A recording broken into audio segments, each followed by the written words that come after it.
hands, this is a microphone. In my hands. Alright, so let's play in a modern daily event. Personally, I like 8-mans a little more. They're a little faster. You don't have to worry about round times. But you tend to run into a lot of either awkward or annoying decks. I don't know. But I'm playing Prime Shift, which is, I don't know, I guess modern sneak and show. Alright, so this is a fantastic opening hand.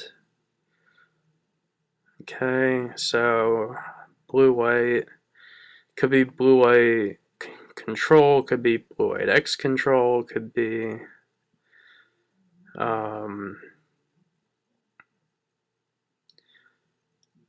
twin. I don't know if they play Flooded Strand, red-white, and that's weird.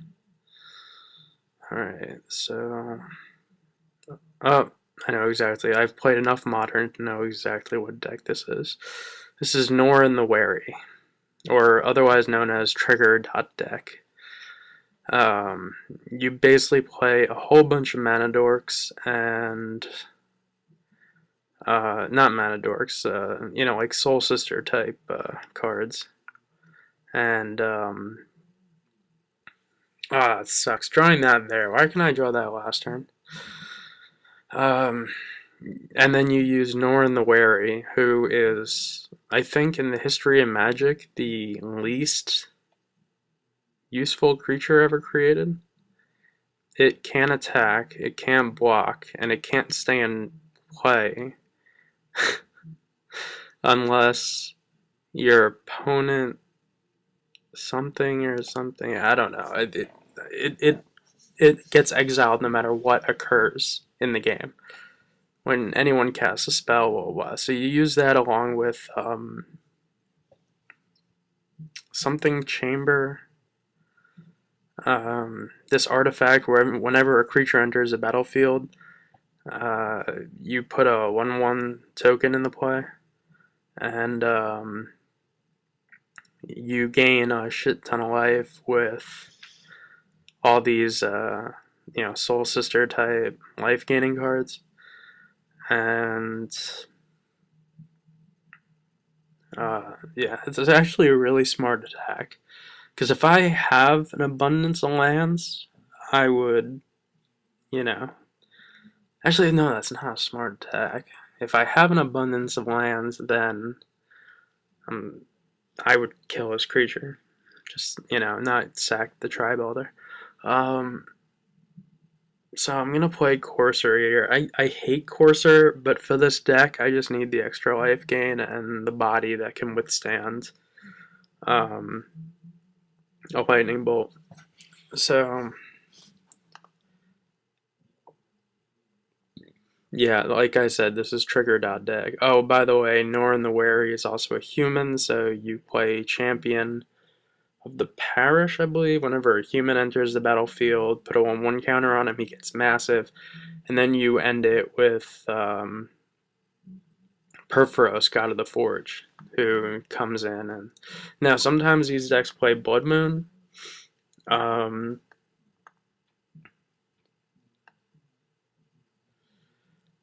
Mentor the Meek is a common card. I played Norin the Wary for a little while because I thought it was the most hilarious deck ever made.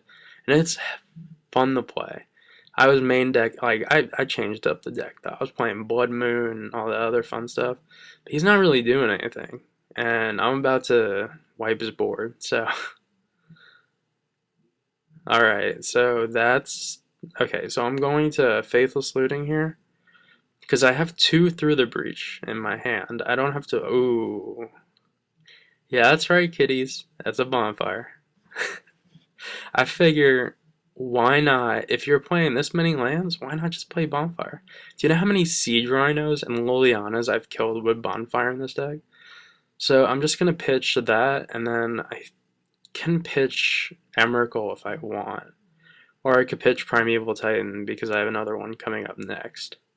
But I don't have another one coming up next, if I'm right, because I still have a. Do I still have a suspended? No, I don't have a suspended search for tomorrow.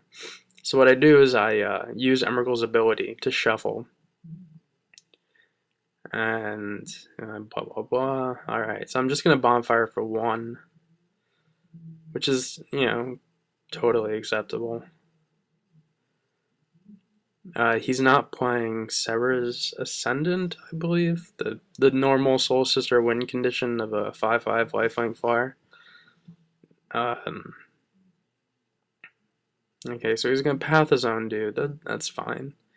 The deck should only run on 3 lands, so I don't see the need there to get a Plains. That is unless he does have a Blood Moon, and then it would be annoying.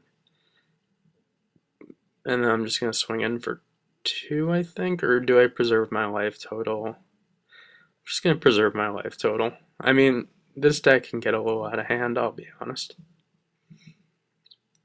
I mean, you've got Norn going on the stack, gain a life, attack, and leaves the battlefield, gain a life, draw a card. Oh man.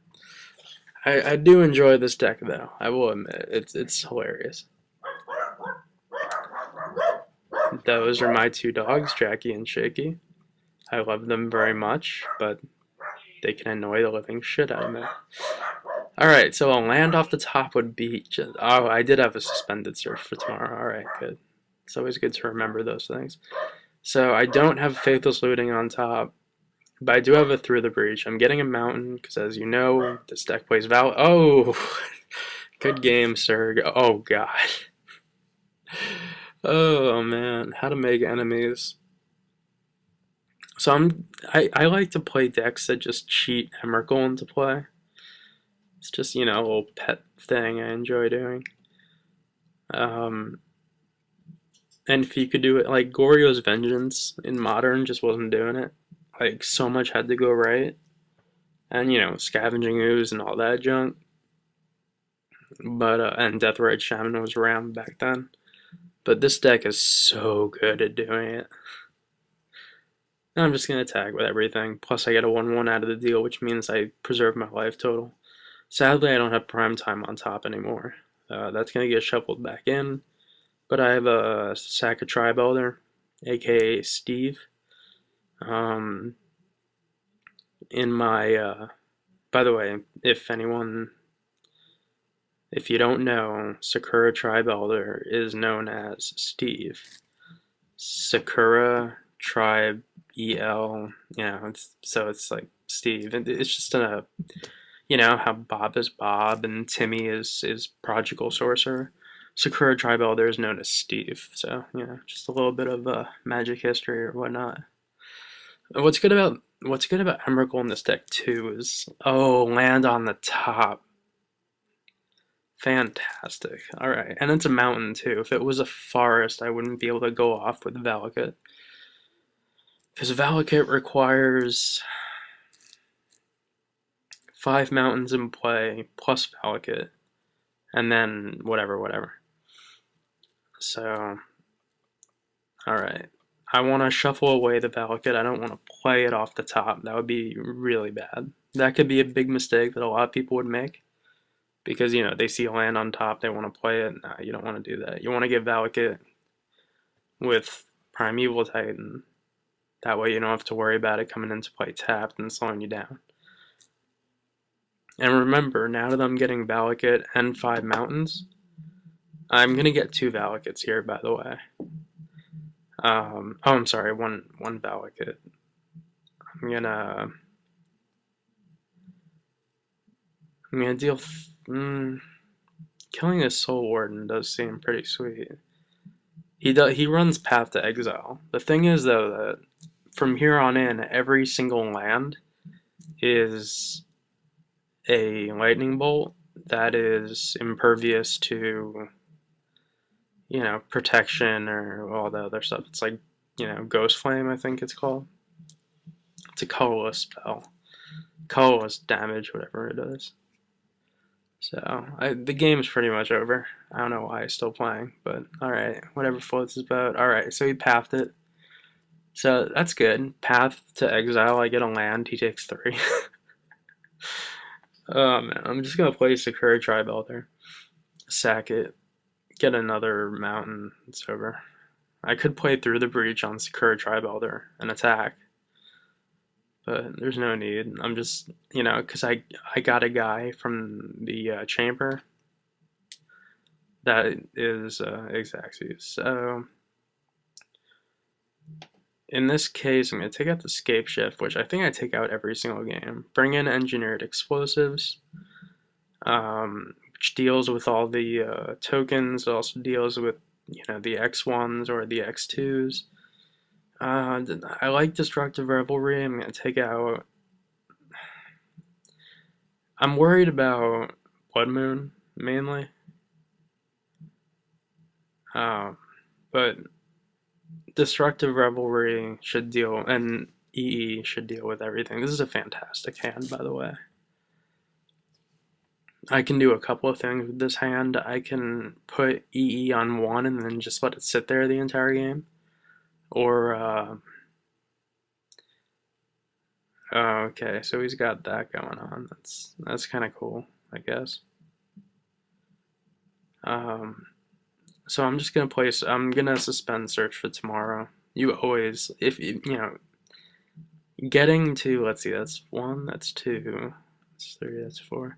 Getting to like 5 mana on turn 3 or something crazy like that is much better than, you know, anything else you could do in Magic. So, and I'm not worried about counter spells. I'm not even worried about, oh good, there's Steve. Not worried about anything he could possibly do, especially when he's stuck on just one land. So, all right, Steve, do your job. Sack a Tri-Builder. Although you will find yourself occasionally attacking with Steve. All right, there's Norn the Wary. The best commander. Oh my god, wait, this just gave me an idea for a Tiny Leaders deck. That would be... What's annoying though is that you can't auto yield on him, so every time he enters the battlefield you have to keep auto yielding or whatever. It's annoying. Whatever, I'm gonna block and sack. You can kill it with EE if EE is on the board though. Alright, so here I fetch for a basic forest. You know, to play around the potential Blood Moon. Gotta cover all your bases, alright, yeah, okay. Norn the Wary goes away. He's just afraid of everything, man. I gotta make a Tiny Leaders Norn the Wary deck, though. That'd be so... Oh my god. Emrakul. Doesn't kill Norn, though. Norn will still be there. Just fetch a mountain. Through the breach, into Emrakul. GG, sir. On to round 2. It was nice. You know, you gave it a shot. But I think in a fight between Norn and Emrakul, Norn has a slight disadvantage. Alright, round 2 coming up.